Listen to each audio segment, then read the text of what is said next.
Olá pessoal, sejam muito bem-vindas e muito bem-vindos a mais um Plantão Fala Ansiedade. Hoje, dia 31 de maio, domingão, estamos aí juntos para mais um Plantão Fala Ansiedade.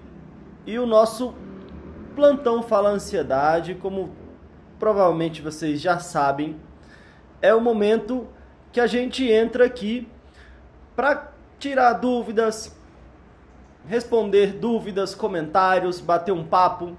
Quero saber como é que vocês estão, como é que estão aí nesse domingão. Estamos aí na nossa pré-maratona, então é todo dia 13h. Amanhã vamos ter o nosso Fala Ansiedade.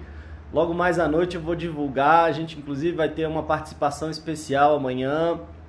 Já vou até dar um spoiler aqui, muita gente vem mandar mensagem para mim e falar: "Ai Pedro, não sei se o que eu tenho é ansiedade". E o tema de amanhã vai ser como eu descobri que eu tinha ansiedade. E vai ter uma participação especial, é só isso que eu vou falar, já estou até falando demais. Mas gente, quero saber se vocês estão me ouvindo bem, me vendo bem. Se você estiver me vendo bem, me ouvindo bem, de repente coloca aí o seu nome, cidade de onde você está falando. Fique à vontade para clicar no coraçãozinho. Tem essa setinha aqui no Instagram também que você aperta e você continua aqui na live, mas chama algumas pessoas que podem se beneficiar aqui do nosso conteúdo. Legal, sim, vendo e ouvindo. A Olga dizendo, a Psi, Lauder Lúcia, que legal. Pelo jeito é colega aí, psicóloga também, né? A Camila, a Adriana, Renata,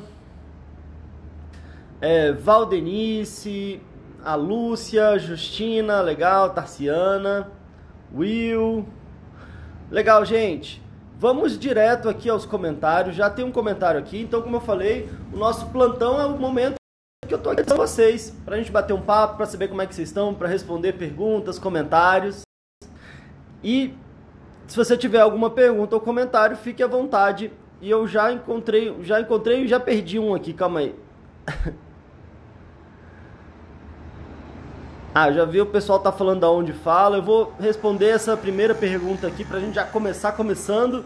E aí eu volto pra dar um oi pro pessoal que tá falando aqui da onde tá falando. A Tarciana tá perguntando aqui como fazer pra não se irritar com o jeito das pessoas. Bom, Tarciana, boa pergunta. Você tem aí um grande desafio para todos nós, né? Ao mesmo tempo, acho que tem sim algumas coisas que dá para falar. Principalmente, dependendo do grau de irritabilidade que eu tô, né? Do grau de irritação que eu estou tendo. E aí, um dos sintomas até comum, seja de ansiedade ou questões emocionais, é que eu começo a ficar muito irritado. Eu começo a ficar muito à flor da pele, então qualquer coisa me tira do sério, qualquer coisa me irrita. Eu quero te indicar aqui, Tarciana, e para todo mundo também, a gente teve um episódio do nosso Fala Ansiedade, tá lá no meu YouTube, então você pode botar lá no YouTube, Pedro Costa Fala Ansiedade, você me encontra no meu canal, e aí foi um dos episódios do Fala Ansiedade que eu falei sobre, o tema foi, o que te irrita, te domina. Então a gente ficou um episódio inteiro, a gente ficou falando 1 hora sobre essa questão de que me irrita, me domina. Às vezes aquilo que tá me irritando muito, tá me dominando, né? Então a gente teve 1 hora para falar e aprofundar mais sobre esse episódio, vale a pena assistir, tá? Eu acho que, se eu não me engano, foi lá na época do carnaval, acho que antes do episódio 50, a gente já tá no 70, amanhã vamos pro 75, mas tá lá. Se você colocar lá o que te irrita, o que me irrita, me domina e encontrar lá no meu canal, você vai encontrar. Agora, um grande exercício, que eu posso falar rapidinho aqui, talvez seja um exercício de aceitação. E às vezes pode ser um exercício de aceitação, primeiro inclusive de mim mesmo.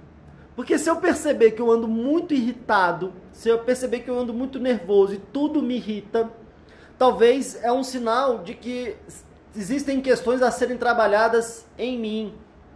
E às vezes pode ser que eu preciso trabalhar minha autoaceitação. Quando eu consigo me aceitar melhor, com os meus desafios, com as minhas qualidades, com meus pontos de melhoria, eu consigo olhar para mim mesmo com um olhar mais amoroso e menos julgador, e aí eu acolho mais, é possível que eu consiga olhar para o mundo e para as pessoas com um olhar menos crítico e menos julgador e mais amoroso ou mais compreensível, e isso pode diminuir essa minha irritabilidade.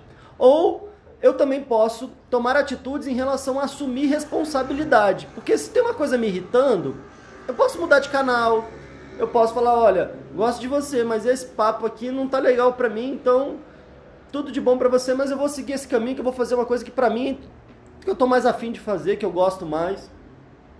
Tem gente que, por exemplo, entra aqui na live pra dizer que a live é ruim, que tá irritando, mas a pessoa veio aqui por livre e espontânea vontade em vez de ir pra alguma coisa que ela goste, né? Então, claro que eu não tô dizendo que é o seu caso, né? Mas o desafio da gente assumir a responsabilidade daquilo que a gente está absorvendo. Se é uma coisa que não é legal, a gente pode ir para uma coisa que pra gente é legal e trabalhar esse olhar amoroso, compreensível e assistir o episódio do Que Me Irrita, Me Domina. Eu acho que juntando essas três coisas pode te ajudar, tá bom, Tarciano? E se você perceber que isso tem ficado muito forte, talvez buscar uma ajuda pode ser importante também, tá? Vamos lá, Justina que é a Maria, né, do Rio de Janeiro, a Psi de Mossoró, Rio Grande do Norte, Fabiana de Maringá, Paraná. Uau, olha que coisa legal, né? Aqui em 3 comentários a gente falou de Rio Grande do Norte, Rio de Janeiro, Paraná, a Olga de São Luís do Maranhão, Amanda de Recife, Pernambuco, a Rita, o José de Sobral, Ceará. Legal. Oi, Samela, boa tarde.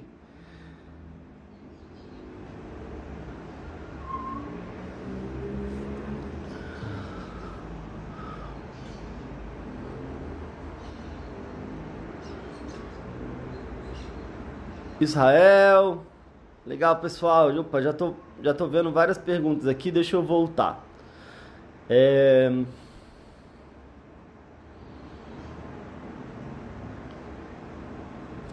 A Amanda tá perguntando aqui, né? Pedro, boa tarde. Quem tem síndrome do pânico pode sentir uma sensação de mal-estar que você não sabe explicar o que está te incomodando? Amanda, pode sim, né? Porque se a gente fala da síndrome do pânico, né? E a síndrome do pânico é um diagnóstico de um transtorno de ansiedade que está muito relacionado a você ter ataques de pânico com certa frequência durante um certo período, né? E os ataques de pânico é como se fosse uma crise de ansiedade ainda mais intensa, com vários sintomas físicos e emocionais, e normalmente acompanhado dessa sensação de morte iminente, de eu estou passando mal, eu estou morrendo. E o que acontece é que se você está com esse quadro, é natural que você comece a sentir um monte de coisa que fique te incomodando e você não consegue explicar. Seja na hora das crises mesmo, seja na hora do ataque de pânico, seja numa hora de uma forma geral. Porque você está imersa nessa situação, né? A gente ontem teve o nosso episódio, o 5º episódio do nosso podcast Chega de Crise. E eu falei justamente o que fazer depois de uma crise de ansiedade ou depois de um ataque de pânico. Vale a pena assistir, também já está lá no meu YouTube.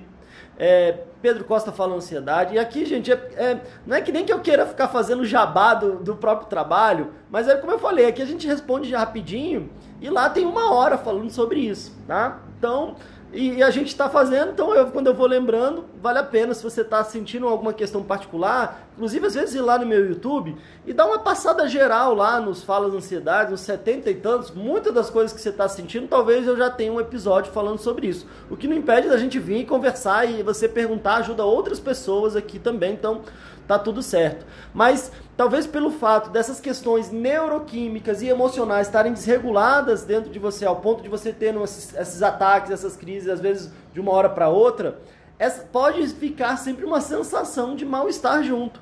O que eu posso te dizer, Amanda, é que o ideal é que você não fique se acostumando a viver isso. E nem fique, como comentaram ontem, vigiando a próxima crise. Eu já fico vigiando. Ih, não, peraí, será que eu tô sentindo isso? O que eu tô sentindo? Eu passo o dia inteiro olhando pra mim, percebendo se eu tô sentindo alguma coisa diferente, se tá vindo a próxima crise. Ah, veio, agora não veio. Eu fico vigiando a minha crise. E isso só aumenta a frequência delas e às vezes a intensidade. Porque às vezes eu fico especialista em captar tudo que está acontecendo comigo e isso, sem perceber, vai promovendo outras crises. Então o ideal é, se você está tendo isso, que você busque já de verdade assim uma ajuda para te ajudar a libertar disso e não ficar só às vezes querendo ajustar. Espero que você já tenha feito a inscrição na maratona. Continue acompanhando a gente aqui, eu sei que você está sempre aqui com a gente e para que você realmente dê um chega nisso, dê um basta nisso. Porque é comum acontecer? Mas não precisa de acompanhar isso a sua vida toda. Não sei quanto tempo já você está sofrendo com isso. E quando a gente não resolve, não é só o tempo que vai resolver. Não deixe só que o tempo vá resolver se você não realmente estiver engajado num processo, num tratamento, ou num treinamento, alguma coisa assim, tá? Mas obrigado pela sua pergunta. É possível estar acontecendo, mas não precisa de estar acontecendo pro resto da vida, tá?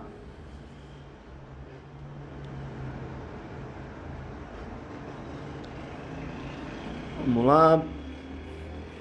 Tarde, a Grace de Serra Talhada, Pernambuco. Assim de São Paulo. A Sandra dizendo que está tendo muita crise, né?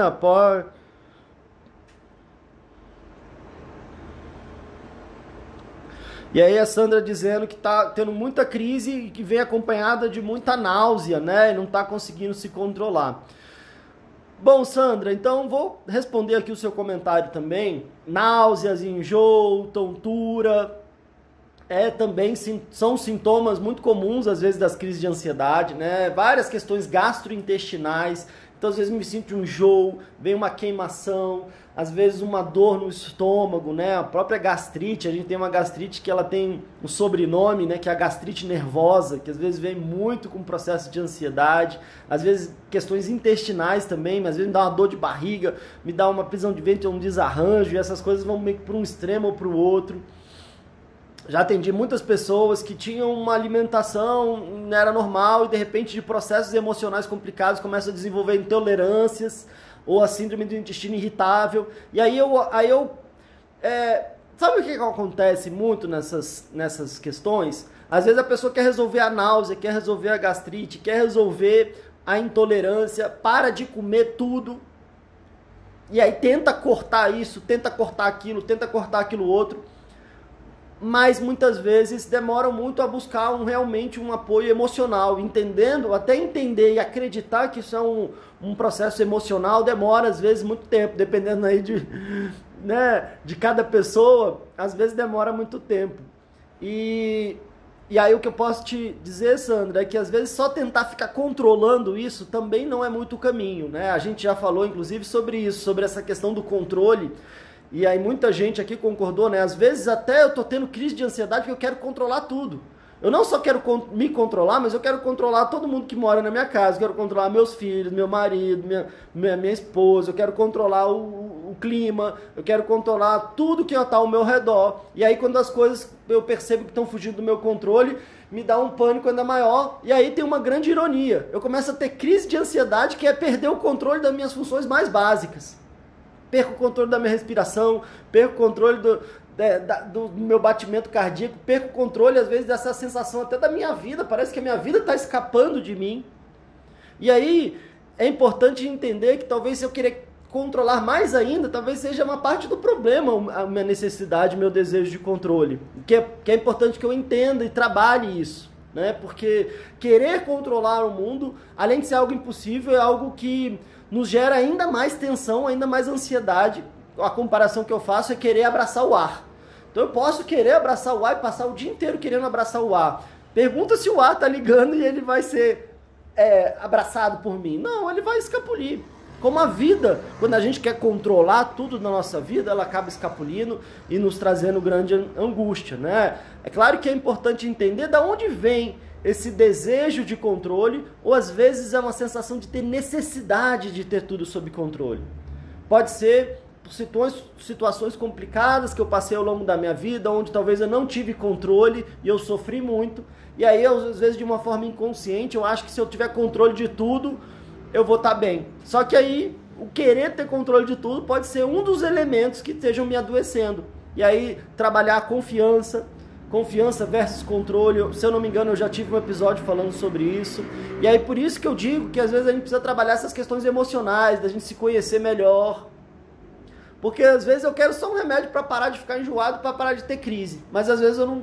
o que é importante para mim é encarar a minha história de vida, encarar essas questões que aparentemente não estão muito ligadas ali, né? Quem diria que eu querer controlar todo mundo tá me causando ansiedade? Quem diria que eu querer controlar todo mundo tá me gerando essas crises tão terríveis?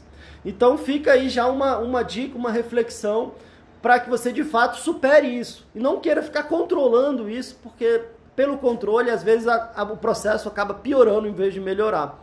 E obrigado pela sua pergunta, seu comentário, porque com certeza quando eu falo de controle, o pessoal, eu sou assim, eu sou assim, eu sou assim. Então, saiba que você não está sozinha, saiba que tem um caminho, saiba que estamos juntos. Estamos na nossa pré-maratona, que é lives todo dia, programas diários. A gente tem hoje, hoje é o nosso plantão, amanhã é Fala Ansiedade, terça plantão, quarta é o podcast Chega de Crise no YouTube. E até o dia 8 de junho, quando começa a nossa maratona Chega de Crise, de 8 a dia 15, não percam. Aí não vai ser nem no YouTube, nem no Instagram, nem em nenhuma rede social, nem no Facebook. Vai ser só para quem tiver cadastrado o e-mail. Então, é um evento, a maratona é gratuita, mas você precisa, no link da minha bio aqui, colocar seu e-mail, confirmar lá no e-mail, e vamos se aquecendo aqui na pré-maratona para a gente chegar lá e, de fato, perceber que existe um caminho para dar um chega nas minhas crises de ansiedade. E aí, se existe um caminho, já é ótimo. E aí eu preciso decidir trilhar o caminho, e aí estamos juntos para isso, tá bom? Vamos nessa. A Grace perguntando aqui, Pedro, boa tarde, Grace. Eu não consigo identificar quais os gatilhos da ansiedade. Como fazer para identificar esses gatilhos? Bom, Grace, boa pergunta. Gatilhos, até para a gente estar aqui na mesma linha aqui, gatilhos a gente chama, como o nome já sugere, é algo que dispara, né? Não tem um gatilho que dispara a arma? Então, a gente, quando vai trabalhar questões emocionais, às vezes a gente fala muito dos gatilhos, que disparam, no caso, a ansiedade, ou disparam, às vezes, minha raiva. Qual que é o gatilho para minha raiva? Quais são os gatilhos do meu medo? Quais são os gatilhos da minha ansiedade? Às vezes, quando a gente percebe um padrão inconsciente, que são processos que se repetem, normalmente a gente só vê, ih, aconteceu de novo, né? Ih, aconteceu de novo. E aí a gente olhar um pouquinho antes, falar, o que está disparando isso? Quais são os gatilhos que disparam esse meu processo de ansiedade, essa minha crise de ansiedade, ou às vezes minha raiva, meu medo, minha tristeza, enfim.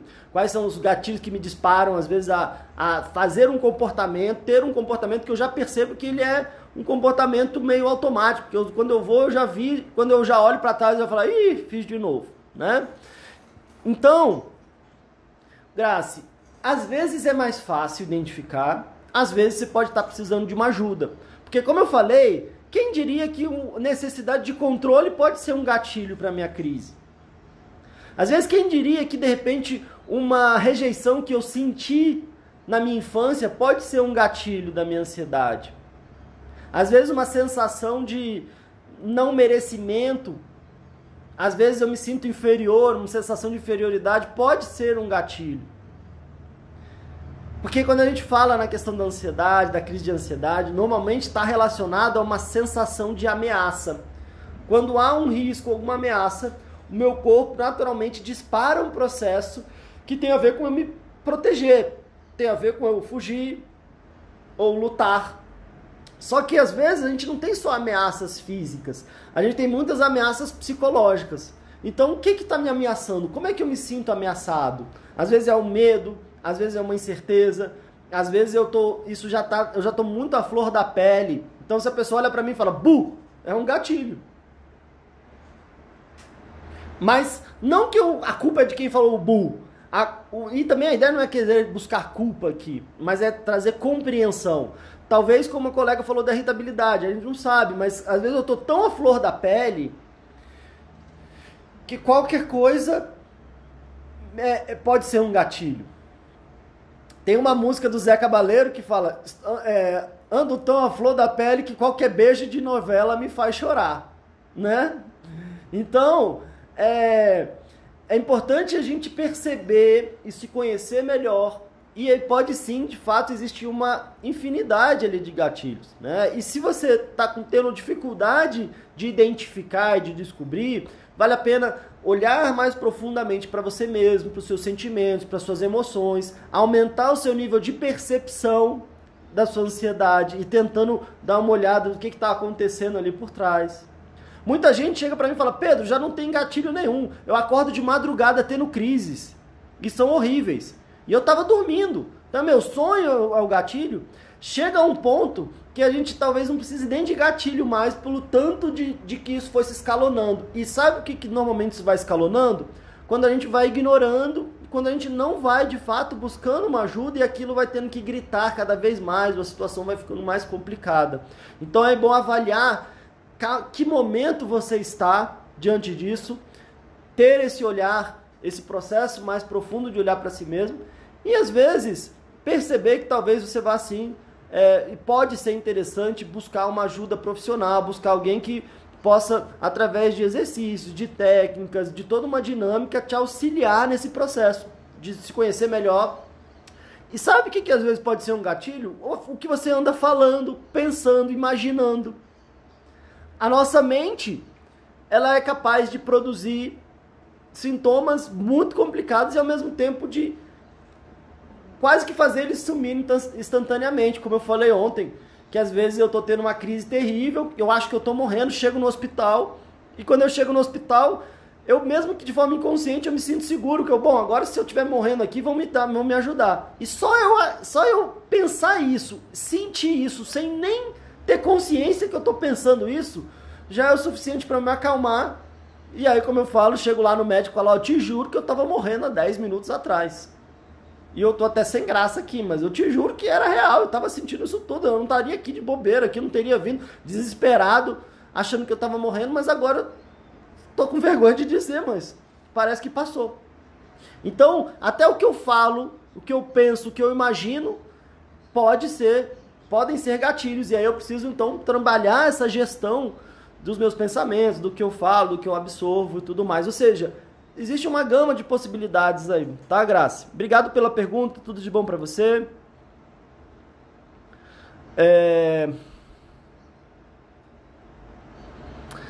Assim, né?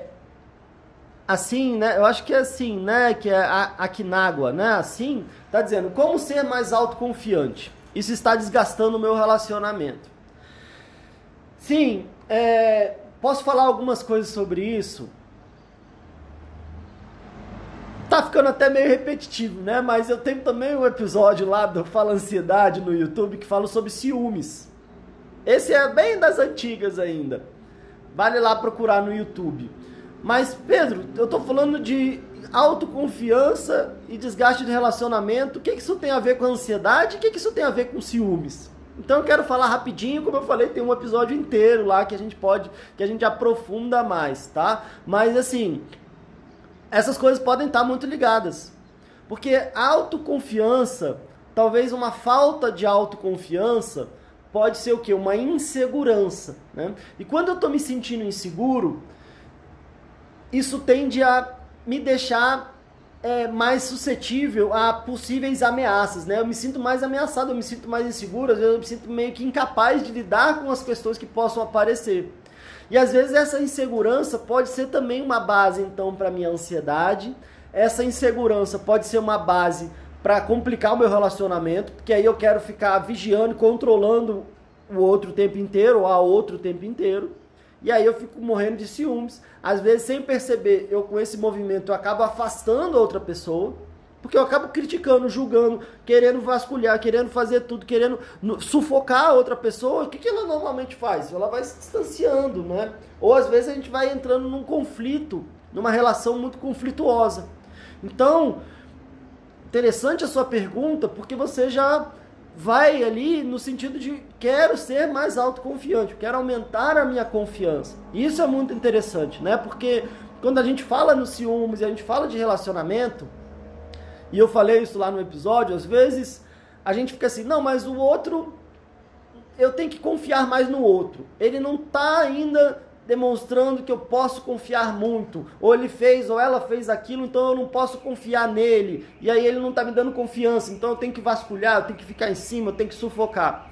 Só que muitas vezes para um relacionamento, o grande desafio não é o que o outro tem que fazer ou não para eu confiar nele ou nela. O grande trabalho de confiança é eu confiar em mim mesmo. Até porque aí talvez eu consiga equilibrar melhor esse relacionamento e pare de ficar indo tanto assim que, poxa, quanto mais eu vou, mais a pessoa se afasta.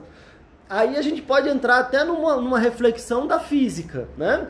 Quanto mais eu tô indo aqui, eu quero que o outro venha, mas eu fico indo, eu tô empurrando o outro sem perceber, né? E aí como é que eu quero que ele venha, mas eu que vou. Então a gente, né, não existe ali até um desafio, como eu falei, físico, da aproximação do outro se eu não estou dando espaço. Pelo contrário, se eu só estou indo para cima, né? Então encontrar um ritmo nessa dança e encontrar um ritmo aí nesse relacionamento pode ser interessante. Isso tem a ver com eu dar espaço. E esse dar espaço não é ficar fazendo um joguinho aqui, mas é justamente o que você perguntou, que é como é que eu trabalho a minha confiança, a minha segurança. E o que a gente pode dizer aqui rapidamente é que essa questão da insegurança pode estar relacionado a também questões da minha história de vida. Questões, às vezes, de sensação de menos valor, sensação de ser menos que os outros, sensação de talvez eu ter vindo de processos com muita crítica, com muito julgamento. Às vezes eu me senti abandonado, abandonada, excluído, excluída. Às vezes eu senti que talvez eu não era tão bom contra as outras pessoas. E às vezes parece que fica sempre uma sensação de insuficiência dentro de mim. E se eu me sinto insuficiente, por mais que o outro fale, nossa, você é linda, você é maravilhosa, eu te amo, você não, mas no fundo eu sou, não. Depois alguma coisa vai acontecer que vão me abandonar de novo, vão perceber que eu não sou suficientemente boa, feliz, bonita, inteligente para merecer coisas boas. E aí às vezes eu fico nessa insegurança, porque parece que a qualquer momento tudo pode se desmoronar. E às vezes o fato de eu ficar nessa insegurança, nessa agonia, talvez se eu perceber, eu estou meio que quase que contribuindo para as coisas desmoronarem, até para confirmar essa vozinha de, tá vendo? Não falei, né? Então, fazer um trabalho de resgate da sua autoestima, de percepção do seu valor, do seu potencial, não do seu potencial, das suas qualidades, né? Também do seu potencial, que talvez são qualidades que estão ali incubadas pelo próprio medo, pela própria insegurança. Então tem, sim, todo um processo, né? Que é algo que a gente trabalha muito também, porque trabalhar a minha autoestima, que não é só que eu me olho para o espelho, não é só a minha autoimagem, que é como eu me vejo. Esse é um ponto, mas a minha autoestima tem muito a ver com o meu amor próprio. A gente teve um episódio do aprender a se amar. Agora eu já não lembro se foi do Fala Ansiedade ou do Chega de Crise, mas a gente falou sobre aprender a se amar. Então vale a pena, de repente, assistir esse episódio, porque está nessa linha de resgatar a sua confiança, resgatar a sua autoestima, e pode ser muito bom para o seu relacionamento e para o seu relacionamento consigo mesma e com o mundo à sua volta, tá? Então, obrigado pela pergunta, com certeza muita gente se identifica aqui com isso também, e desejo tudo de melhor para você e para o seu relacionamento também.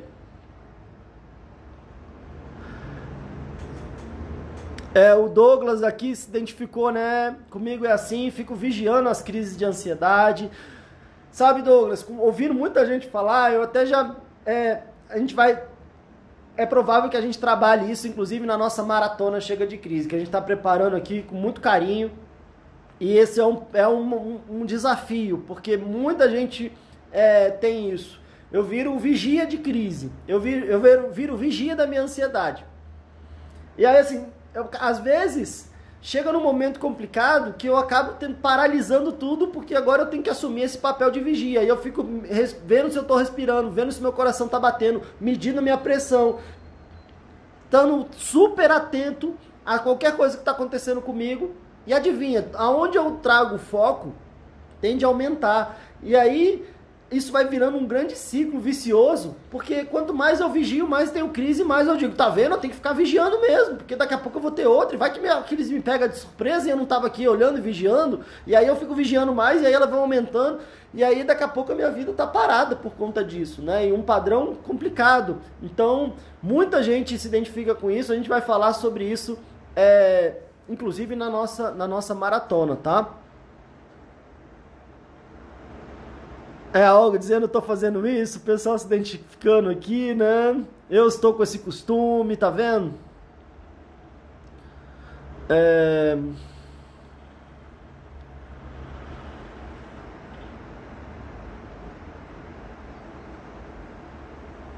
Vamos lá.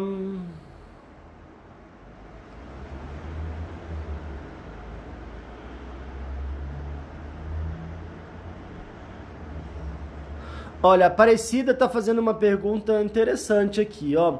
Boa tarde, Pedro. Sou de Iati, Pernambuco. Eu tenho muita ansiedade, aí fico comendo arroz cru.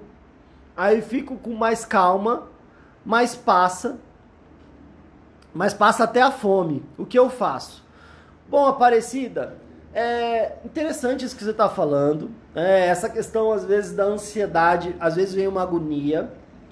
E não é incomum eu encontrar algum comportamento que dá uma sensação de alívio, né? Às vezes qual que é um comportamento, talvez assim, um dos mais típicos, que virou até imagem de ansiedade? É o roer a unha, né? Eu vou comendo a minha unha, às vezes comendo meu dedo, e ali, às vezes, me dá um certo alívio.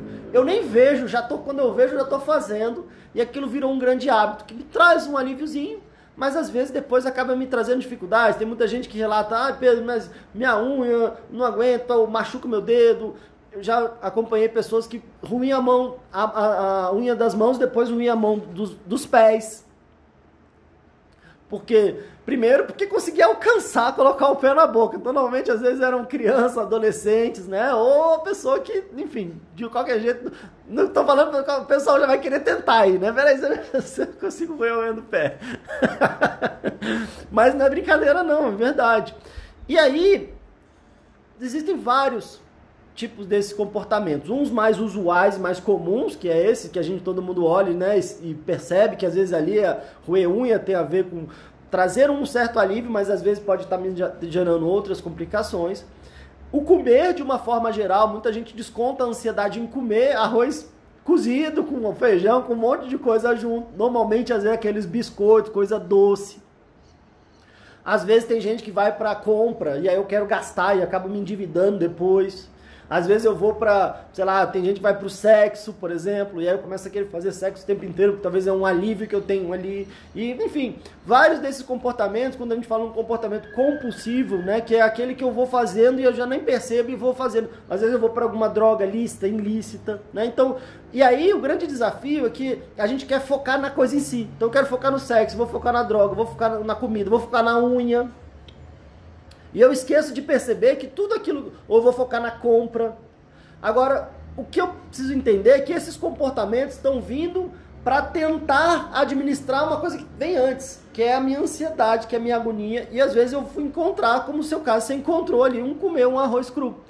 Então é interessante perceber, e quando você pergunta o que eu faço, trabalhe os seus sentimentos, suas emoções. Às vezes busque uma ajuda para lidar com seus sentimentos, com as emoções. E quando você estiver se sentindo bem, naturalmente você não vai precisar mais fazer isso. E é importante avaliar, e aí eu não sei, posso confessar que eu não sei, se comer arroz cru pode trazer algum problema para você, para sua digestão. Você diz que até passa fome, eu não sei se isso também pode vir um problema aí a partir disso, né? Igual, se eu estou com muita ansiedade e começo a gastar, daqui a pouco eu estou endividado, daqui a pouco eu vou precisar de um apoio psicológico e de um apoio financeiro também, porque eu estou endividado e aí isso virou um outro problema, né? Às vezes eu estou com muita ansiedade, como para aliviar. Aí eu estou com sobrepeso, daqui a pouco eu estou tendo problema de saúde, e aí eu tenho o problema da ansiedade e o problema de sobrepeso e da saúde, que talvez eu vou precisar tratar também. Agora não adianta eu querer ficar só tratando o que vem depois, se eu não trato o que vem antes. E aí é esse o caminho que eu te sugiro. Ter um espaço, continuar acompanhando a gente aqui, buscar de repente um auxílio psicológico para tratar a sua ansiedade, e aí naturalmente esse sintoma ou esse comportamento de comer o arroz naturalmente pode ir diminuindo e até passando, tá? A Grazi comentando aqui, o pessoal comentando essa questão de querer controlar tudo.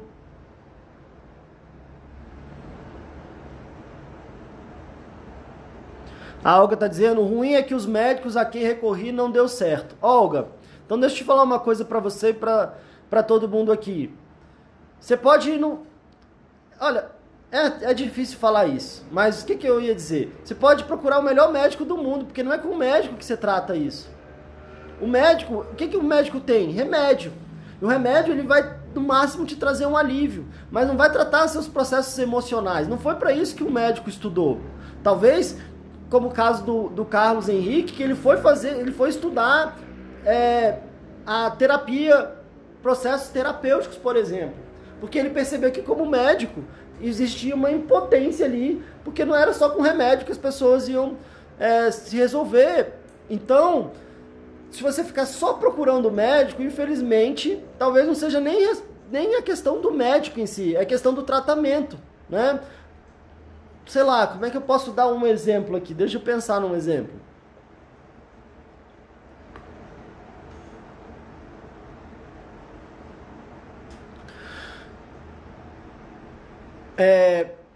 Eu estava falando nessa questão do roer a unha, né? Então, de repente, eu posso perceber que eu estou roendo a unha e aí eu fico com a unha muito comida aqui, eu me sinto mal, depois eu fico com vergonha. E aí, talvez eu possa ir numa manicure que vai lá e refaz a minha unha, coloca ali uma unha bonita, pinta. Só que daqui a pouco eu vou lá e como tudo de novo. E aí eu falo, poxa, essa manicure não está me ajudando. Tá, mas o papel dela é um.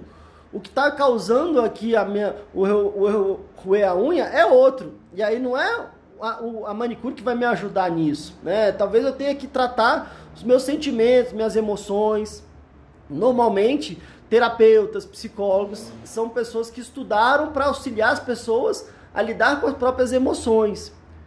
E o médico ali, talvez ele tenha um recurso do remédio, que normalmente, principalmente quando são relacionados a questões emocionais, o remédio ele pode me dar um alívio, mas ele não resolve as causas. Então, Olga, perceber que talvez os médicos que você procurou não te ajudaram, possa te acender uma luz de que agora você precisa procurar outros profissionais, talvez. Psicólogo, psicóloga, alguma coisa assim, tá? Terapeutas. E esse exemplo foi muito ruim que eu dei, né? Mas depois eu vou pensar num exemplo melhor.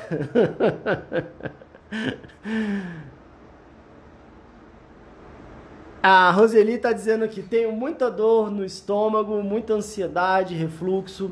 Roseli, são sintomas muito relacionados mesmo à ansiedade, como eu falei, questões gastrointestinais, né? Ou questões gástricas, como parece ser o seu caso.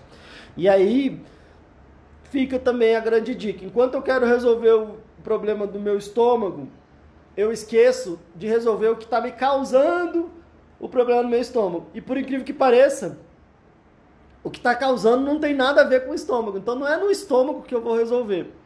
Eu posso ter, por exemplo, um acompanhamento de um gastro, né, de um médico especialista em questões gástricas. Talvez ele vou fazer uma endoscopia, ele vai ver como é que tá, às vezes ele vai me passar algum remédio, alguma coisa assim. Só que aí eu conheço pessoas que estão tomando remédio para o estômago, para refluxo, há anos e anos, mais de 10 anos, trocentos anos, e não está resolvendo, tá ali segurando, aí eu me sinto mal, aí eu tomo alívio um pouquinho.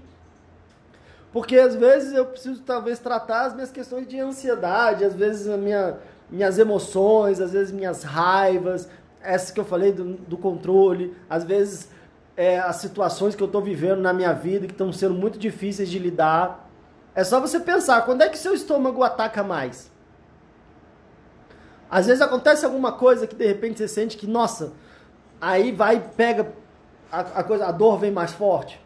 Então, entender o que está por trás ali, o que pode estar gerando isso, e aí, de repente, trabalhar essas questões mais atrás, né? ou mais profundas dentro de você mesmo, dos seus sentimentos, emoções, e como eu disse, às vezes pode estar relacionado a questões que eu trago lá da minha infância, que eu trago da minha relação familiar, que eu fui aprendendo no meu contexto familiar e eu vou repetindo. Isso tudo é importante olhar para que eu de verdade consiga curar tanto meus sentimentos quanto o meu corpo também, né? A manifestação que está vindo no meu corpo. Muita gente falando aqui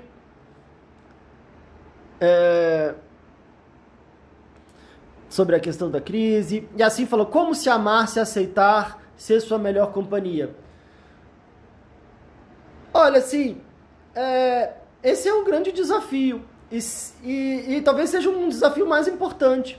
Um dos pilares do meu treinamento é a gente começar a se conhecer melhor e começar a ter uma relação mais amorosa com a gente mesmo.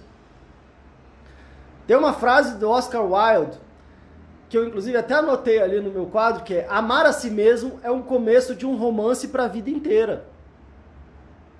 Então, esse é o caminho. Agora, se você não está conseguindo fazer isso sozinha, eu aconselho a buscar uma terapia, aconselho a continuar acompanhando o nosso processo aqui, porque talvez você não esteja conseguindo enxergar uma coisa riquíssima que tem dentro de você, que é o seu valor, que é a sua essência, que é a sua simples existência já é muito digna de amor, de aceitação. E se você não está conseguindo conectar com isso sozinha, busque uma ajuda profissional que vai te ajudar, tá bom? E assista o Fala Ansiedade de amanhã, 13h, porque vão vir algumas dicas sobre isso também, tá bom?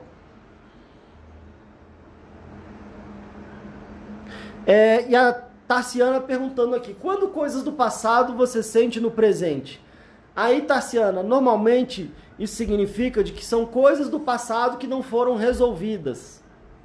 Que foram coisas do passado, feridas do passado que não foram ainda curadas, não foram ainda cicatrizadas. E aí, naturalmente, aquilo fica voltando. Tem uma frase também que é muito interessante, que é: quando a minha reação ela parece ser desproporcional ao fato, ou seja, quando eu fico reagindo de uma forma muito exagerada ao que está acontecendo, é porque eu não estou reagindo ao fato em si, mas o que esse fato me remete. Ou seja, se eu fico tendo reações muito exageradas para as coisas que acontecem, é porque eu não estou reagindo só às coisas que acontecem, mas essas coisas estão me levando a momentos lá de trás da minha história e de coisas que não, feridas que não foram curadas, e aí vem toda uma reação muito forte. E aí o pessoal, meu Deus, eu não sei o que está acontecendo comigo, porque não era para tanto.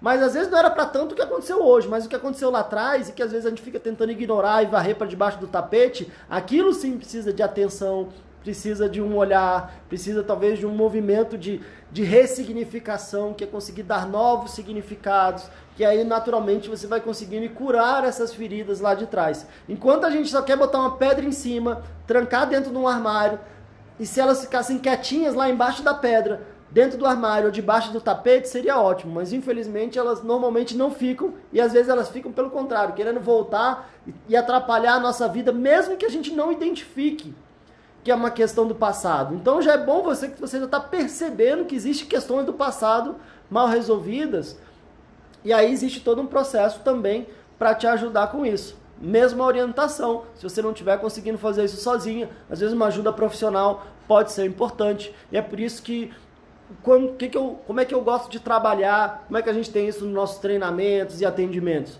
A gente vai andando com duas pernas. Uma perna tem a ver com olhar para a nossa vida, olhar para a nossa história, olhar para os nossos processos familiares, nossas emoções mais profundas, nossas feridas, questões mais inconscientes, que a gente não tem consciência, questões mais subjetivas. E a outra perna é uma perna mais prática, de ações e atitudes que eu preciso tomar, de fazer a gestão dos meus pensamentos, das minhas emoções, de assumir responsabilidade da minha vida. E eu preciso ir andando com essas duas pernas. Trabalhar questões lá de trás e ao mesmo tempo trabalhar questões do agora, de como é que eu estou fazendo essa minha gestão. E aí a gente vai caminhando com as duas pernas e não fica rodando em ciclos e infelizmente sofrendo durante anos e anos. E para isso depende muito de uma decisão muito importante, séria nossa, se a gente vai encarar isso ou se a gente vai ficar andando em ciclos até talvez a coisa piorar ao ponto de falar, tá bom, eu me rendo, me entrego, vamos lá, eu quero fazer, eu quero melhorar, e aí a coisa pode ser bem bacana. Tá bom, Tarciano? E para todo mundo também, com certeza, normalmente tem sempre um pezinho lá atrás. Normalmente, se eu tô tendo dificuldades agora, é muito raro assim, a pessoa já, não, mas minha vida é perfeita, sempre foi perfeita, mas agora veio isso e destruiu minha vida. Igual muita gente identifica que às vezes o problema é a pandemia. Minha vida era perfeita, eu era 100% equilibrado, nunca tive nenhum trauma da minha infância, nunca tive problema nenhum, minhas relações foram sempre perfeitas, mas aí veio uma pandemia e aí me destruiu por completo. Normalmente não é assim. Normalmente a gente tem questões que a gente vai, todo mundo, ser humano, independente, enfim, de como é que foi minha família, de como é que é meus recursos, de que eu tenho, o que eu não tenho, se eu tenho muito dinheiro, se eu tenho pouco dinheiro, se tem uma questão democrática, são os nossos desafios emocionais. Porque por uma falta, por uma sobra, por algumas questões, por algumas emoções, a gente se conecta muito. E às vezes até que a gente olha e fala, nossa, a pessoa tem uma vida perfeita. Então vai lá conversar com ela na intimidade e tenho certeza que ela vai te trazer desafios. Porque isso é natural de nós seres humanos. E talvez os desafios podem fazer a gente crescer também. Se a gente de verdade vai lá, encara, e se a gente olhar para trás, as nossas piores crises, não crises de ansiedade, mas as nossas piores crises, nossas piores dificuldades, quando a gente supera, viram as nossas maiores forças. Mas a gente tem questões que às vezes a gente vai empurrando, aí chega alguma coisa que acontece, soma tudo que já vinha acontecendo e aí parece que a coisa desanda de vez. Mas normalmente já era um balde que já estava meio cheio, aí acontece alguma coisa, ele transborda, né? Um balão que já estava meio cheio, e aí dá uma última soprada mais forte e ele estoura, né? Isso para dar alguns exemplos do que pode estar acontecendo com a gente. E aí precisa então também resgatar questões lá de trás e sem esquecer do que a gente está fazendo hoje, de que a gente está, como é que a gente está se administrando no hoje e no agora também. Vamos lá, quanto tempo aqui eu vou me empolgando, nossa, 1:55. Gente, estamos já bem no finalzinho aqui.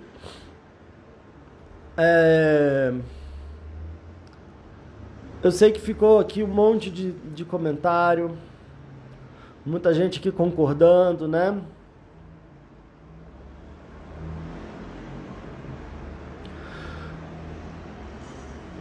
Olha, eu vou responder por último aqui. A Renata perguntou, demora muito para passar o síndrome do pânico? A Tarciana respondeu aqui, síndrome do pânico, 12 minutos. Eu quero rever aqui essa pergunta e eu quero rever aqui essa resposta, tá? Com muita humildade aqui e longe querendo ser o dono da razão, mas respondendo aqui de uma forma técnica do que eu acompanho. Talvez uma coisa que você possa estar perguntando é quanto tempo um ataque de pânico possa durar. E aí um ataque de pânico pode durar, isso é muito relativo de pessoa para pessoa, às vezes 20 minutos, isso depende, apesar de na hora que eu estou sentindo parece uma eternidade. Então isso varia muito de pessoa para pessoa. Normalmente tem um prazo ali, que é menos de 1 hora, assim, normalmente de 20, pode ser até de 12, de 20, depende. Né? Como eu falei, às vezes a pessoa está em crise, ela chega a avisar alguém, chega aí para o hospital, chega no hospital passando mal ainda, e às vezes isso já se foi aí mais de meia hora, às vezes até já se foi mais de 1 hora. É muito relativo. Agora, se você está dizendo que eu estou com... Até porque aí o que demora para passar seria um ataque de pânico, né? Ou uma crise de ansiedade. Agora, a síndrome do pânico é talvez ali o rótulo, né? Ou o diagnóstico, quando eu tenho ataques de pânico recorrentes por um certo período. Então aí eu posso ter recebido esse diagnóstico de síndrome do pânico. E aí, infelizmente, eu posso ter esse diagnóstico por muitos e muitos anos, principalmente se eu não trato as causas. Então ele não dura, infelizmente, só 12 minutos. Tem pessoas que eu acompanho que já dura mais de 12 anos, de às vezes 20 anos. Às vezes alivia um pouquinho, eu ajusto um remédio, aí eu alivio, aí diminui a frequência dos meus ataques de pânico. Daqui a pouco acontece alguma coisa e aquilo volta tudo. Só que enquanto eu fico tentando administrar com remédio, ou eu achar que só o tempo vai passar, às vezes pode durar, infelizmente, anos e anos. E quando eu falo nisso, normalmente vem até um certo grau de energia, porque a última coisa que eu quero é que você fique convivendo com isso durante 12 anos, 10 anos, 20 anos. Mas aí eu quero perguntar para você e para vocês quantos anos vocês querem continuar vivendo com isso. Por quantos anos vocês querem continuar tendo crise de ansiedade? Que às vezes podem ir se escalonando para um ataque de pânico, depois numa síndrome de pânico. Quantos anos vocês querem continuar sentindo isso? Porque, infelizmente, não é uma questão de que é uma coisa que vem e que passa, do mesmo jeito que parece que ela veio automaticamente, ela passa automaticamente. Às vezes eu preciso entender o que me adoeceu para que eu possa me curar. E se eu não estou trabalhando no que me adoeceu, eu, infelizmente, não consigo trabalhar na minha cura. Tenha, como eu falei, essa gestão dos pensamentos e emoções e, na minha opinião, tem muito a ver com trabalhar questões relacionadas à nossa história de vida. Então, depende muito de você quanto vai durar. Depende muito de quando você tornar isso uma prioridade na sua vida. Quando eliminar, quando se curar for a prioridade número 1 da sua vida, você pode te garantir que não vai durar muito tempo.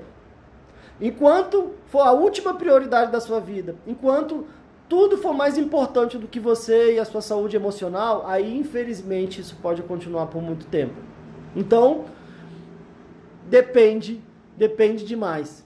E se a síndrome do pânico demorasse só 12 minutos, a gente não estaria tanto tempo aqui investindo em falar, em repetir, em melhorar, em acompanhar, em tornar esse processo talvez o mais simples possível, o mais prático possível, tornar esse acompanhamento uma jornada bacana para que seja legal ser vivida, para que você consiga não só superar esse adoecimento emocional e as crises de ansiedade, mas que você consiga reconstruir a sua vida. Então, estamos aqui e aí vai depender do quanto de prioridade para se curar você tem dado. E não adianta chegar para mim e falar, Pedro, é prioridade número 1, mas eu não quero fazer nada, não quero investir tempo, energia, dinheiro, não quero fazer nada. É a prioridade número 1, porque eu não aguento mais, mas não quero fazer nada. Então aí não é prioridade, né? Tenho uma pessoa que eu gosto muito e que é um dos meus mestres, e ele fala que eu já parei de ouvir o que as pessoas falam. Eu agora só ouço o que elas fazem. Então, se você chegar para mim e falar, é a minha prioridade, não adianta você falar que é a prioridade. Precisa mostrar fazendo alguma coisa, né? Então, esse é o convite. Estamos aí. Não sei se você já se inscreveu na Maratona Chega de Crise. É um ótimo caminho. Inclusive, a inscrição da Maratona Chega de Crise é uma inscrição gratuita. Então, primeira coisa é saber se você já fez a sua inscrição. Tamo juntos. Essa semana vamos ter ainda live todas as semanas, à 13h.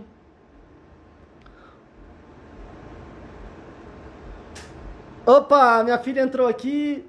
Tava vendo as perguntas aqui. Oi, Catarina, tudo bem? Beijão pra você.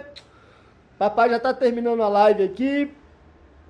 Gente, beijão pra vocês. Tudo de bom. Ah, legal, ó. Jorge já falando que já fez a sua. Boa.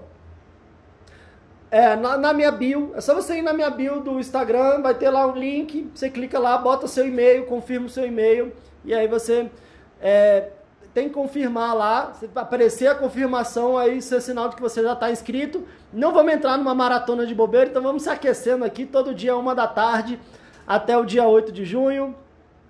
Oi, Catarina! Beijão pra você! Logo mais a gente conversa mais, hein? Já terminou de fazer a chupeta do Flamengo? Tava fazendo a chupeta pra filha dela, pra bebezinha, e aí eu quero incentivar que minha neta seja flamenguista. Eu tava fazendo uma chupetinha pra boneca dela do Flamengo. Espero que já tenha terminado. Beijo, gente. Tudo de bom pra vocês. Até amanhã, à 13h, aqui no Instagram. A gente vai ter o episódio 75 do nosso Fala Ansiedade. E o tema, não devia nem contar, mas vou contar, vai ter uma participação especial. A pessoa que vivenciou esse processo. E o tema é como eu descobri que tinha ansiedade. Algo desse tipo. Muita gente me pergunta, Pedro, isso é ansiedade? Não é? Como é que eu descubro? Então, Amanhã, no nosso Fala Ansiedade, vamos falar bastante sobre isso com depoimento de uma pessoa que acompanha a gente aqui, acompanha o nosso Fala Ansiedade também, e pode passar várias dicas aí para vocês. Gente, beijão, ótimo final de domingo aí, ótimo resto de domingo aí, né? Final ainda, tem muito dia para aproveitar. Beijão para vocês, ótima semana e até amanhã no Fala Ansiedade aqui no Instagram.